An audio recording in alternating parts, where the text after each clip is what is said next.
And we're back for another episode. In this episode, given that patch 2.4 has launched today, I'm going to be going through the patch notes first, and then from there I'm going to be seeing what I'll do next, basically. So it's quite a significant patch. It was a 2 gigabyte download, and it took a while to install and stuff, but here now and ready to play. But as with every major patch, it can sometimes feel a little bit like overwhelming to wonder, what do I do first? I mean, I guess for a lot of people it was the obvious of either level up Ninja or go straight to Shiva Extreme or try for Coil, but for me I like to take a more careful approach to see what I will do first. So the very first thing I'm going to do is read through the patch notes. So anyway, hello from Mithrie. So let's take a look at the patch notes.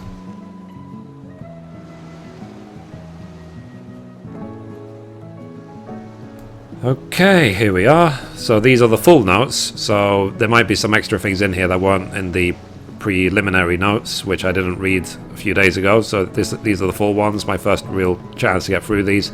So it says, here we go, we are pleased to announce that the patch notes for patch 2.4 Dreams of Ice have been released in their entirety. Be sure to read over the comprehensive list of additions and refinements to the Realm of Eorzea, including new story quests, a new Primal battle, dungeons, recipes, and more. Okay, seems simple enough.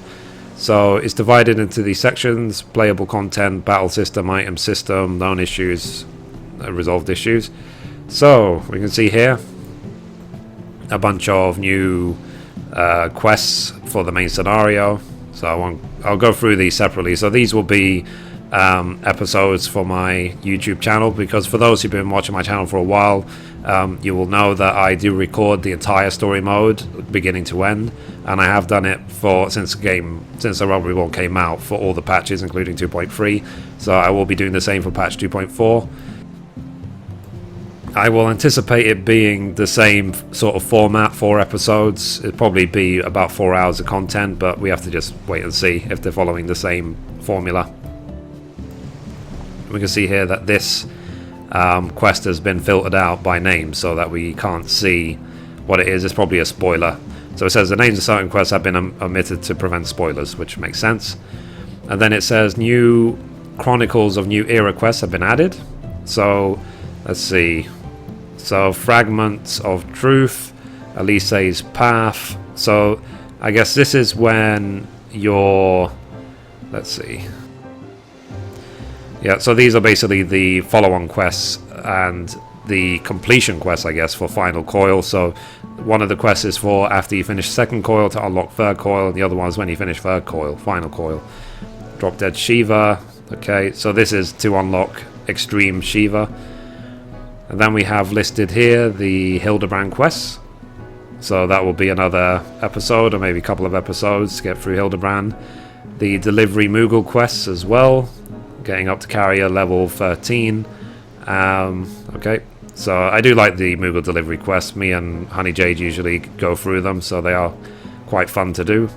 So it says the drop rate for Atma crystals required for the quest Trials of the Braze has been increased, which is good because a lot of people have been complaining for so long about Atmas. So the Atmas drop rate has been more than doubled, according to Yoshida, during the fan festivals.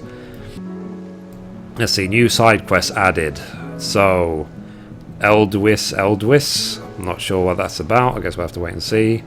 And Feast of the Famine, and it says must have completed the Beast of Brewer's Beacon before that. So that's obviously a fishing quest. So okay, so there's a follow-up fishing quest, so we'll see what that's about in a future episode. And then this quest to unlock Sestasha hard mode, this quest to unlock Sunken Temple of Khan hard mode. Okay, and you can see what the requirements are as well. And then new class has been added, Rogue. So these are the quests to unlock Rogue, and this is probably, to be honest, it's probably going to be the very next episode I do is going to be unlocking Rogue and leveling up my ninja.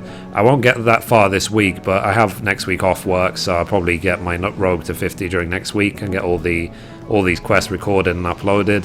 I will be recording all of these. Usually I only record from the level 30 job quests onwards, but I figured because it's a new class, I will record them all every 5 levels, just for the sake of people who might not be interested to level up a ninja, but they still want to see the story anyway.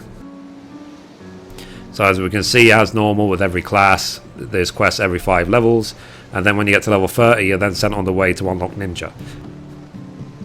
So the ninja quests, I believe they take place in Eastern Lanosia. Yep, Eastern Lanosia. So first they sort of start off in lower Limsa Lominsa, but then they go to Eastern Lanosia, and that's where they carry on. Because what happens with job quests is that you're sent to effectively the master of the job, and they are the ones who teach you the ways, and you go back again to them every 5 levels until you get, well, all the way to 50 really, and then at level 45 and 50 is when you start picking up your artifact gear as well. And as we can see here, for level 50 there is a relic reborn for ninja, so there will be a relic for ninja which you can complete once you've, let's see, once you've done some of these pre-quests, which I'll get to eventually, because I've got every other relic in the game, so I might as well get the ninja one as well. And then it says, with the introduction of Allagan Tombstone of Poetics, B-Stripe quest rewards have been adjusted as follows. So quests that rewarded Allagan Tombstones of Mythology will now reward Allagan Tombstones of Soldiery. Quests that rewarded Allagan Tombstones of Soldiery will now reward Allagan Tombstones of Poetics.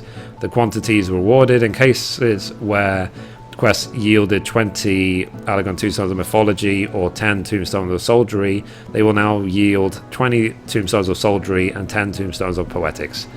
The number of Electrum rings required to complete ECAT 9 delivery quests has been increased from 1 to 3 handfuls. Treasure hunts.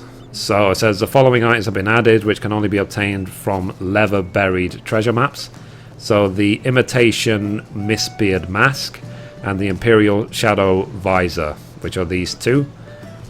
So all other gear previously obtainable from the leather buried treasure maps are no longer available. Instead, this gear can be obtained from toadskin, boarskin or pieskin treasure maps. And to be honest, those items weren't really anything special anyway. They were just a bunch of pink items that you usually just give to a vendor for Grand Company seals anyway. So the following items can no longer be obtained from leather buried treasure maps: Swan Feather, Eagle Feather, all gear obtainable prior to patch 2.4. Okay.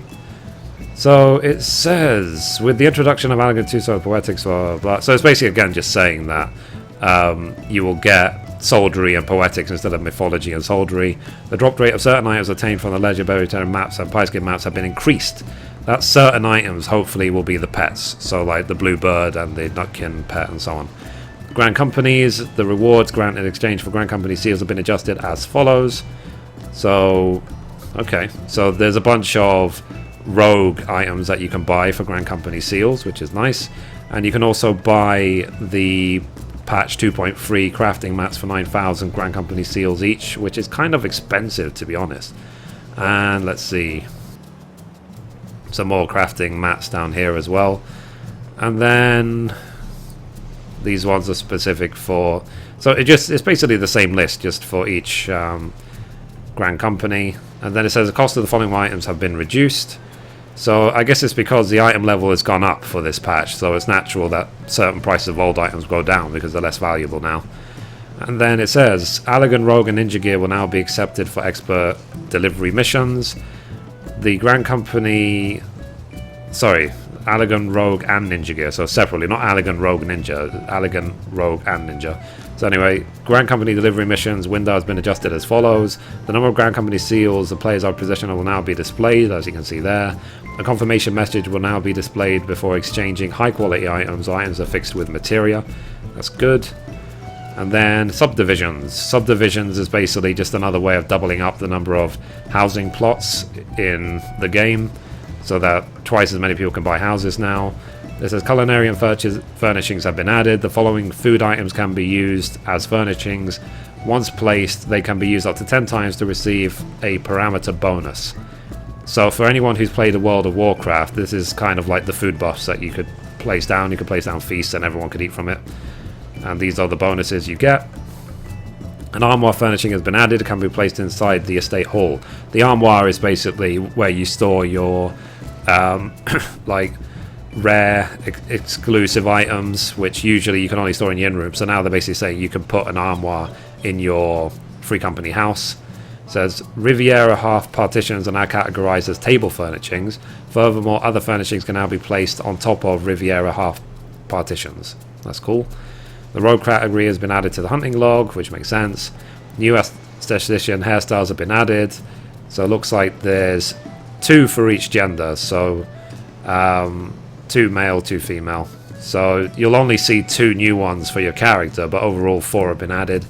The following changes have been made to open world areas. Players can now board the Rotaton Privateer, a large fishing vessel off the coast of Costa del Sol in East Alonosia. Okay, so maybe that's to do with the fishing quest that they added, which we mentioned earlier on. So it says the Rogue class and Ninja Job have been added. And these are all the abilities. I might go through this in a different video, but I'm not really going to go through it until I actually earn them. There's no point, you know. When I earn the abilities, then I'll talk about them. It says the ninjutsu action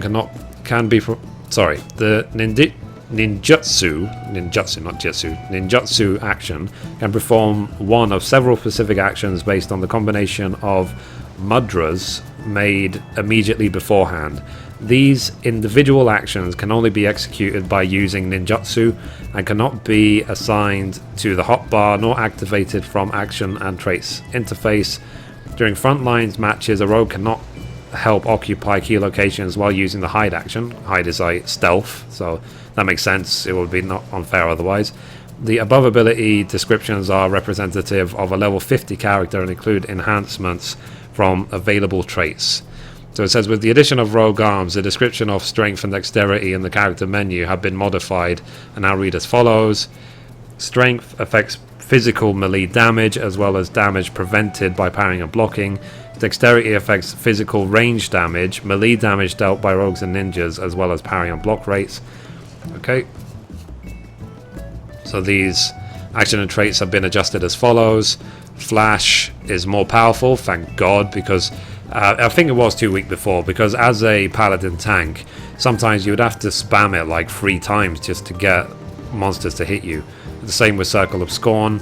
And Marauder, let's see, the duration of reduced slashing resistant HP recovery has been increased from 15 to 20 seconds. Cool. Jump, the animation lock after execution has been shortened. Spine Shatter Die, the animation lock after execution has been shortened. Same with, well, most of the dies. Basically, the dies will happen quicker. Swift Cast, potency of attack magic cast under the effect of Swift Cast will now be halved in Frontline or Wolf's Den, which is great because it just means that if any person does Swift Cast Flare, they're not going to have a huge advantage over an uninterruptible spell, so they will nerf themselves if they use Instant Cast. Regen and Medica 2 cannot be stacked in Frontline or Wolf's Den, which is good because it means, again, it's just to balance PvP out, really. Let's see, the following changes made to PvP actions for Paladin and Dragoon. I don't really care about that, you can read it if you like. New PvP actions have been added, so read these if you like. I'm not a PvPer, so the following changes have been made to Limit Break and PvP. The casting time of Sky Shard and Starstorm have been increased by 0.5 seconds. Cancelling Limit Break will now deplete the limit gauge by half. An entry of Mudra and Ninjutsu has been added to Active Help. The maximum PvP rank has been increased to 45. The effects of PvP property Morale has been adjusted. So it says, during Frontline and Wolves Den matches, morale has been changed from a property affecting damage dealt and received into one that increases the item level of PvP gear. The item increased. Sorry, I can't even read. So anyway, so the increased item level during PvP matches will be the sum of the initial item level and the morale rating. For example, if a player equips item level 70 PvP gear that grants a morale bonus of 15, the item level of that gear will be increased to 85 during PvP battles. However, a player joins a frontline match and is synced to item level 80, the same level 70 equipment will only increase by 10 levels to meet the level cap. Okay, so the following adjustment has been made to PvP gear. Morale bonuses of individual pieces of PvP gear have been adjusted. An individual attribute has been added to all PvP gear to make up for discrepancies in equipment's strength outside of PvP areas. Okay. I said, in order to better balance PvP, bonuses of damage dealt and decreased physical vulnerability or decreased magic vulnerability have been added to all jobs and classes. Fair enough. New item level 110 PvP gear has been added. The PvP rank requirement for equipping item level 90 PvP gear such as direwolf equipment has been removed, which is good, which means that you can start PvP in item level 90 gear. The thing is though, for these types of items, it's only good for the Wolves Den. It's not going to make any difference to you in frontlines because we're capped at item level 80 anyway. The party members can now be added to an alliance while members are waiting for frontline match to start. Monsters that spawn during frontline matches have been adjusted as follows. Okay, player alliances will now be displayed on the results screen at the end of frontline matches. The following sorting options are now available, the results screen to sort. Okay, so you can check through the winners if you like. And let's see, the following changes have been made to Allegan Tombstones. Allegan Tombstones of Poetics have been added. Players can only obtain 450 Allegan Tombstones Poetics per week, up to a maximum of 2,000 Tombstones. The weekly limitation on Allegan Tombstones of Mythology have been removed. The maximum store at 2,000 Tombstones has not been changed. The Allegan Tombstones of Mythology are no longer obtainable. However, players will retain all currently held Allegan Tombstones of Mythology through patch 2.4. All trials and duties where Allegan Tombstones of Mythology could be obtained will now offer Allegan Tombstones of Soldiery. All Allegan Tombstones of Philosophy will be removed from the game. The NPC Ariana in Revenant's Toll will now give players the option to exchange Allegan Tombstones of Mythology for Soldiery. Items which required Allegan Tombstones of Mythology can no longer be obtained from the NPC Ariana. However, these items can be obtained from the NPC Kakalon at Revenant's Toll. Okay, so the items are available for purchase via Allegan Tombstones of Mythology can now be exchanged for Allegan Tombstones of Soldiery at half the previous cost, and Gus Suyan in Revenant's Toll. So let's see, Superior Ink, Radahan Quenching Oil, and Tevnari. These are basically, a lot of these items are just for towards Relic Quest, to be honest. And these random free pets, so this become a lot cheaper. The Trials of the Braves has become a lot cheaper, it's a third of the price. So everything else half price, but that's a third, which will make getting towards your Animus Relic a lot quicker. New dungeon has been added, Snow Cloak. So this is just a new dungeon, it's not in the game at any point, so it's just a brand new dungeon for us to delve through, which I will cover in another episode. Same with Sastasha Hard, it's like obviously just a revamp of Sastasha, which is the very first dungeon you do in the game. So it'll be interesting to see what the hard mode is like. Again, I'll cover that in another episode. Same with Sunken Temple of Khan Hard. I think for players, they're very much scared of Sunken Temple of Khan because at level 35-ish, when you first do it, it was an incredibly hard dungeon to get to grips with. Now it's routine, but at the time, I remember lots of people struggling with it. Okay, so we're about a third of the way there. Yay. And I've been talking for about almost 20 minutes. So the final coil Bahamut has been added. Okay, final coil. These are the details when you go in there. Players will only appear in the area following the second coil, blah blah blah. Weekly entrance restriction on entering all 4 turns of the second coil has been abolished, which means you can do second coil as much as you like. Players may now proceed directly to any turn of second coil or second coil Savage. Players may now enter second coil Bahamut or second coil Savage via Duty Finder with a full party, and they said that this is going to be changed in a few weeks to allow you to do random queues once people are more confident with them. The conditions under which Iron Giants spawn during the Battle of Atomus in Labyrinth of the Ancients has been adjusted. A guild reward has been added to chests in Psychus Tower. The weekly limitation on items from treasure coffers in Psychus Tower has been abolished, which means we can spam ST as much as we like to get up to item level 110. Which is great. So lots of sands of time, lots of oils of time just to catch up to 110 before we get new gear. So new trials have been added. The Act Alpha Amphitheater Hard, which is your Shiva hard mode, and the extreme mode as well, so we'll get to that. The Dragon's Neck, which is part of the new Hildibrand quests as well. And then drop rate for Mirror of Well has been increased to upgrade the Leviathan Extreme weapons. So the drop rate of the following extreme primal battle rewards has been increased, and basically all the mounts. So all the mounts will drop at a higher rate. And the following duties, trials, and raids have been adjusted to via the duty finder. Have been added, sorry, not adjusted. So all these have been added.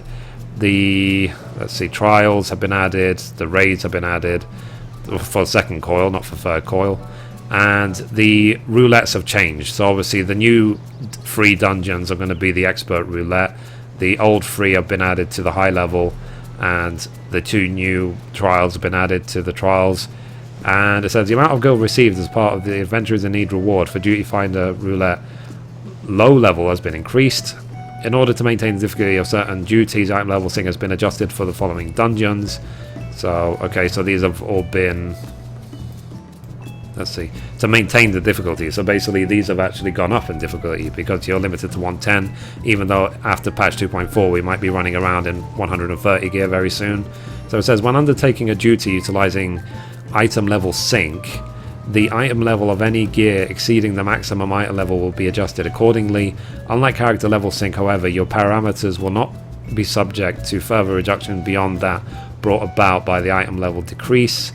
Item level sync is active while item level sync is active, any material that is equipped will not increase players' attributes. Actions and traits are unaffected. Okay, the following changes have been made to the duty finder window. Item level sync has been added to applicable dungeons. The title of each duty has been checked will now be displayed at the bottom of the window. Sorry, just checking something. Okay. So, yep, that's fair enough. Players who select withdraw from the duty ready confirmation window or allow the window to time out without making a selection 3 times or more in one day will be temporarily prohibited from registering for duties via the duty finder. This count will reset every day at 9. So basically, if there was anyone who's just purposefully breaking queues, or if you just slack 3 times in a day, you won't be able to use the duty finder again until the next day, which is a very hefty penalty, but it's necessary because sometimes a lot of people can be delayed just because of one person hitting decline. It says in the event that all party members are incapacitated during the following trials, players will now receive the Echo. So that's for Ramu Hard, Ramu Extreme. And it says pets can no longer be affected by damage dealing floor areas, which is great, which will be good for scholars, I guess. And the reason why that's necessary is because scholar pets are very tedious to move around by yourself, and they do tend to just stand there still and cast. So if they kept dying because of land AoEs, it won't happen anymore. Though it says monster spawn points have been changed in the following areas: Middle Lanosia, Western Lanosia. Okay, not sure why, but I guess we'll see. The name of the status Death Grip has been changed to Seize. The effect of the status remains the same. To allow players who do not own an estate to increase the maximum rank of their Chocobo companions, Temnarian Onions can now be used while a Chocobo companion is summoned in the field. When your Chocobo has obtained the maximum rank, feeding it a Temnarian Onion will raise this upper limit. So it says new items have been added, so we have a list of new items by probably at the bottom of the patch notes, and new recipes. 4-star crafting recipes have been added. Use of crafting gear added in patch 2.4 is recommended to improve your chances of succeeding when using these recipes. New master recipe books have been added. So the master recipe books added in patch 2.4 can be obtained from Talon and Revenor's Toll. Players must complete the quest just tooling around to access these recipe books. New recipes have been added to previously existing master recipe books. If a player already used these master recipe books, the recipes will automatically be added to crafting log upon introduction of patch 2.4. New equipment has been added for Disciples of Hand and Land. Recipes for the new secondary tools and armor can be obtained from master recipe books. A history section has been added to the crafting log, detailing crafting history and favorite recipes. The section displays the player's favorite and most recently used recipes listed by class. Recipes can be added to the favorites list by selecting a recipe and choosing add to favorites from the subcommand menu. Okay, so for people who craft a lot, that's going to be very interesting, very useful. The level of the goldsmithing recipe heavy steel jig has been increased from 37 to 40. New items have been added for purchase from the Ixali vendor, which are the Eggcat Sealant and the Foul Toll Spring Water, which I think is used for the new crafts, for like when you craft your new offhand tools, for example. So it says new equipment is available from the Maelstrom traders outside of the Wolf's Den. Okay, so I'm guessing this is all the new item level 110 gear. And the number of wolf marks required to purchase equipment from the Maelstrom traders outside the Wolf's Den has been adjusted. So all the previous gear has been made cheaper, which I guess is common sense because it's lower level. I can sort of skip through a lot of these. And the following adjustments have been made to the inventories of Hunt Bill Masters found at the headquarters of Grand Companies. So this is all of what used to be the soldiery gear you can now buy for allied seals. And it says armor accessories issued in exchange for Alligan 2 Souls of Mythology item level 90 have been removed. New items are available for purchase from Rian in Uldar. The following items are available for purchase from Tata Roga in Mordona. So the Emperor's new necklace, the Emperor's new earrings, the Emperor's new bracelet, the Emperor's new ring. These items are added to conceal the appearance of accessories using glamour prisons. Okay. Rogue and Ninja weapons have been added to the inventories of multiple traders. The following item names have been changed. So Steel Lamppost to Riviera Lamppost. The description for the following item has been changed. Okay.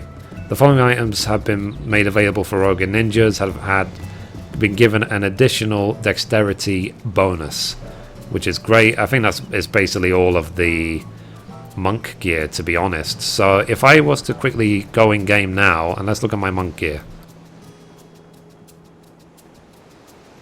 Okay, here we go. So I'm going to change to monk. So let's see if there's any dexterity gear on here. So let's see. Aha, cool. So now you can see all of my monk gear. Well, not all of it, I guess. Not the real class specific, but the things like the Alligan gear now can be used by ninjas as well, and does have dexterity on it, including... well, not including the accessories actually, but saying that doesn't matter because I can just use my Bard ones, which do have dexterity, because they're not limited by class, so I can just use all my 110 accessories for ninja, and obviously I need to get ninja specific weapons. That's pretty cool. So I will have a lot of 90 plus gear ready for ninja when I get straight to 50. And the attributes of all quality items in the above list have been changed to those of their high quality equivalents. In addition, all items equipable by all classes or by Disciples of War only can now be equipped by rogues and ninjas. The attributes for these items have not been changed. High quality versions of the following items can now be crafted. Okay, now the reason that you can make high quality versions of these items is because they're actually used to buy the new master recipe books. So you need, I just checked at the vendor, you need 3 of each of these. The thing is, it's like to make them is going to be very, very hard, is because they require 2 Fieldcraft Emateria Frees to make, which is already expensive in itself. But you need 8,000 quality to get 100% chance of high quality, so it's going to be luck to get 3 of them. So it's going to be a very expensive thing to do, and that's why they've only set it to 3 and not like 20 or 50 like they did in the previous patch. And it says the following items can now be sold, donated to grand companies, and expert delivery missions. So all of the old Alligan gear, basically from the first Coil, can be given for grand company seals, which is cool. The selling prices of the following items have been changed. So acquire within, okay, you'll just be able to sell it for 1 gil. That's the Hildibrand picture that you get as a reward for your, what's it called? The veteran reward. I just can't remember how many days. So it says the following items can now be stored in the armbar. This is the ninja artifact set. The following items can now be desynthesized. So lots of the old stuff. Wow, lots of the old stuff really. I think pretty much all of the item level 90 stuff as well can be desynthed. All of the old PvP gear can be desynthed as well. The following items which reset players' desynthesis levels upon use have been added. Okay, desynthesizing seafood will now yield Alligan coins instead of D-materia. The following gathering points have been added. So, Interesting. And new items have been added to certain gathering points. Platinum ore, a bony log. So let's assume that this is where you get them from. And the gathering rate required to harvest items at the following points has been lowered from 370 to 353. The fragrant log is used to buy the artisan botanist tool. So I guess I'll make it a bit easier for people to get. Same with the umbral rock, but that's for miner obviously. And the okay, they made it easier to get the grade 3 topsoils as well. New fish, including big fish, have been added to 21 fishing holes available to fishers between levels 35 and 50. Let's see, fish that appear only in certain combinations of weather conditions have been added. Breezer fish that only appear in rainy storms that directly follow sunny spells. Okay, that makes sense. So they're going to be very difficult to find, I guess, and work out. Fish that only appear based on your previous catches have been added. Breeds of fish that only appear after 5 of their natural predator have been caught. Okay, that's logical, I guess. And 2 new fishing holes have been added to East Lanosia. The following seasonal items have been added to the inventories of Calamity salvage NPCs in the 3 city states. Interesting. Okay. So loads and loads of the seasonal event items. New mount has been added. This is obviously from Shiva. New minions have been added. How you get those, I don't know, probably from one of the quest chains. The following achievements and titles have been added. Okay, so a bunch of new ones, mostly from completing quests and leveling up to certain points and doing certain dungeons. There's rewards for 3,000 player accommodations. God knows what that is. I'll go in game in a second. I'll check it. I'll tell you what. I'll check it right now while we're here. 3,000 player achievements. Let me see what that's about. Open up the achievement list.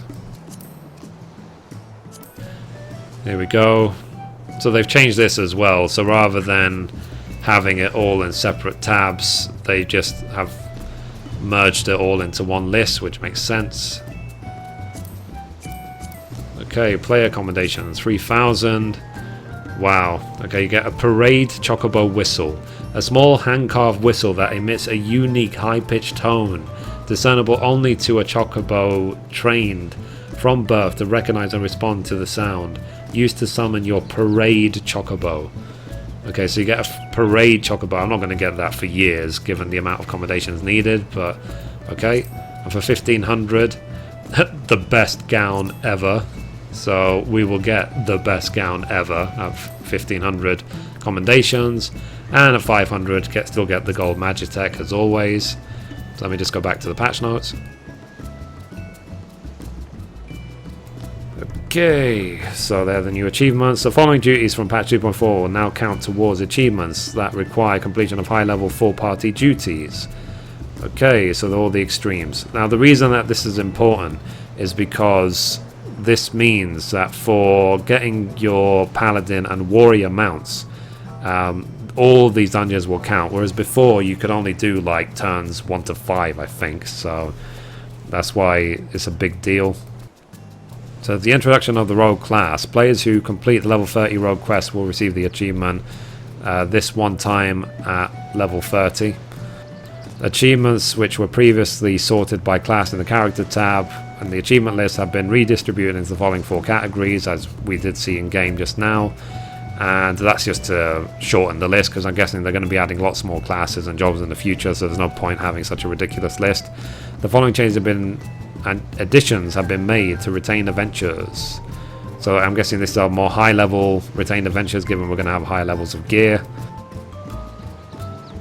New items can now be obtained from quick exploration ventures. New rare items can be obtained from quick exploration ventures. The chances of a retainer finding rare items can now be changed by adjusting their equipment. An evaluation of the retainer's equipment will appear in the log upon completion of quick exploration ventures. The new item Retainer Fantasia has been added, allowing the one-time alteration of a retainer's appearance, gender and name. Files of Retainer Fantasias can be obtained from the following retainer ventures. Okay, so if you do those, but I'm guessing the requirement to do them is going to be kind of high. So it says after using a vial of retainer venture, players should speak with the following retainer vocate NPCs and select change your retainer's appearance and nickname. These NPCs are next to the market boards in the 3 major cities. It says vials of retainer Fantasia can be freely traded on the market and exchanged with other players. That's good news. The rogue class and ninja job have been added to the following sections: character window, player search, looking for party, party finder, market board, the action and traits window, the sort party list function. The party finder notifications will now appear once every 20 minutes or once every 10 minutes if search criteria are met. These notifications will not appear if no recruitment has taken place. The flag icon that appears on the map where the map link function is used will now remain in place even if the map window is closed. The icon will remain in place until the player logs out, or can be removed at any time by right clicking on it or by pressing LB plus RB, L1 plus R1. Please note that only one map link icon can be displayed by a player at any one time, so creating a new icon will delete the previous one. The following additions and changes have been made to the character window. So it says the following changes have been made to the morale attribute used in PvP. Morale has been removed from the resistances tab. Elegant Tombstones of Philosophy have been removed from the currency tab. They have been replaced by Elegant Tombstones of Poetics. The position of the status effects icon and that display during battle can be changed. From the system menu, select character configuration, then UI settings, access the HUD tab and set status icon display type to justified left to make the icons appear aligned to the left. The confirmation messages that displayed when a player is incapacitated or is being resurrected can now be saved or displayed in a notification window. When using a gamepad, the default selection is wait. The ability to temporarily hide the log window has been added. Select hide log window from the subcommand menu on the channel bar to temporarily hide the log window. To redisplay the log window, press the enter key, or when using a gamepad, the back select or touchpad buttons. The size of recommendations windows has been adjusted. Abbreviated forms of the emote text command now appear in the emote list in place of their longer counterparts. The following changes have been made to the friend list. So characters in the friend list can now be freely sorted into groups, and these groups can be labeled. Cool. So if you have different groups of friends, you can now organize them, I guess. A player's friend will not be able to see which group they have been placed in or the name of the group.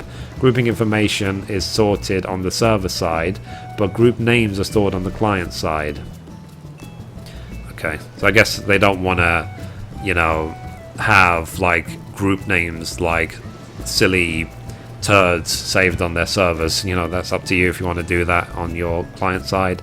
The friend list can now be filtered to show only the groups of a player's choosing. The friend list can now be sorted by the following 4 methods: friend number, oldest first, newest first, or alphabetical. When choosing who to send a letter to via the Moogle delivery delivery service, the recipient list will now appear as a separate window instead of a drop-down menu. Players can sort and filter the recipient list in the same way as the updated friend list. To be honest, I'll probably just stick to alphabetical. I think that's the easiest for me. The following changes have been made to the market board. Up to 20 of the most recent terms the players have searched for will now be saved. Search history can be browsed by selecting the search field and pressing the up and down key buttons. Search history is deleted upon logging out. The option search in the same category has been added to the subcommand menu of the items that appear in the same search result panel. The following changes and additions have been made to the item dying window. The category armory chest main hand offhand has been added to the item filter drop down menu. The player's stance can now be changed in the preview pane. A message will now display when attempting to dye housing items with unsuitable dyes. The following text commands have been added. Okay.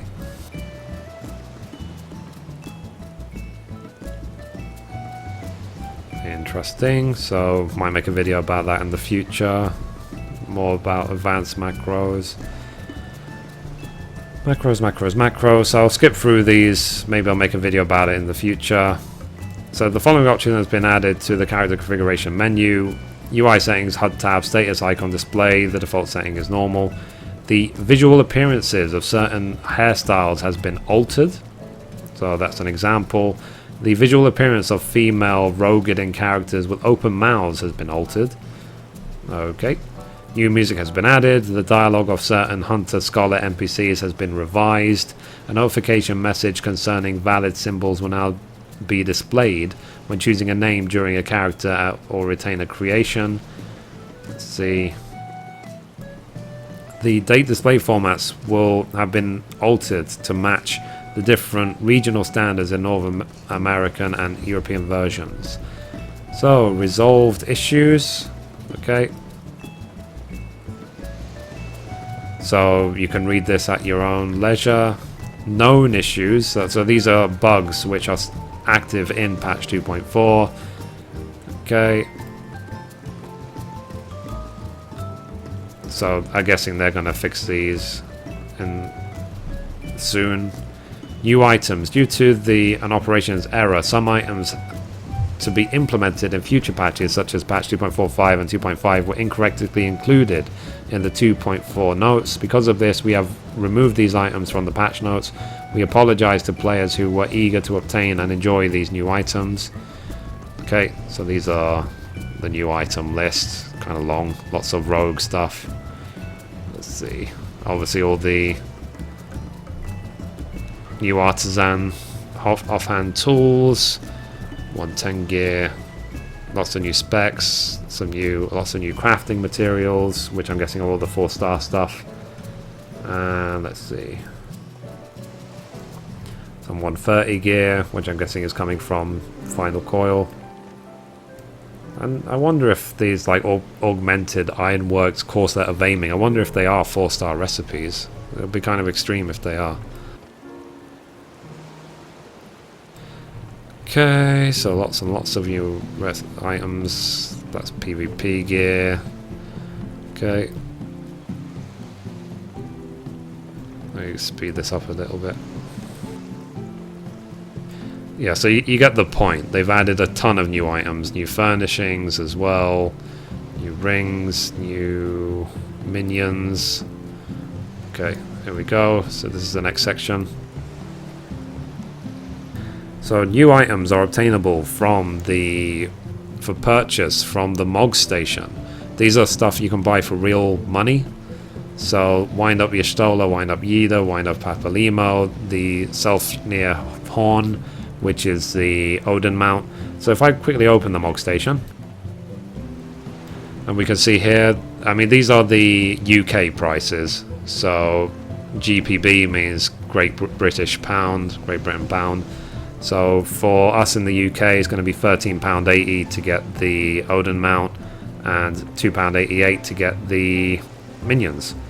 And all the rest of the rewards are just previously obtained seasonal items, especially for Halloween. Okay, new recipes have been added. So let's see, so new furniture, lots of new furniture for blacksmith. Lots of knives, lots of blades. So I'm guessing that there are a lot of ninja items. Rogue and ninja. Let's see, armorer, woods stuff, which I'm guessing is rank 4 for armorsmith, goldsmith, new items, platinum stuff. My guess is that even to get platinum ore is going to be a real pain. Level worker, okay. Lots of new items. Now, certain items to note, like these forager shoes, and you have artisan shoes as well. Everything that's foragers is gathering for high level. Everything that's artisan is crafting for high level. Okay, alchemist, ninja garb augmentation, so you will be able to use your artifact gear for ninja and recolor it in the future by using these augmentation items, just like we did before for the other classes. Okay, and that's it. That's the 2.4 patch notes. So probably one of the first things I'm going to be doing is unlocking Rogue, and then maybe over the weekend I'll get the 2.4 story done and unlock the new dungeons and stuff like that.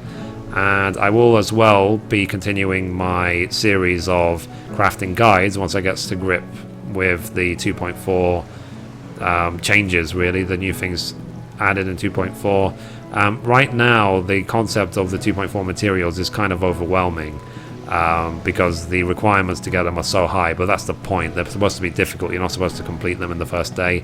And if there's any good rotations for 4-star, which I highly doubt, I will share them, but it's going to take a long time to get to that point. So anyway, that's it for this episode. Thank you for watching, and I hope you like these sort of... I mean, I like reading through the patch notes before major patches because I really want to be aware of everything that's going on beforehand, so I can decide what to do in what order, and things to look out for, really, things that have changed, and other things like, for example, having lots of the items being able to give to vendor now means for Grand Company seals means I can clear out a lot of my bags for stuff that I might not even need to keep anymore and stuff like that. So it was good to read through them. So yeah. So anyway, that's it for this episode. Thank you for watching, and as always, goodbye from me, and goodbye from Mithrie.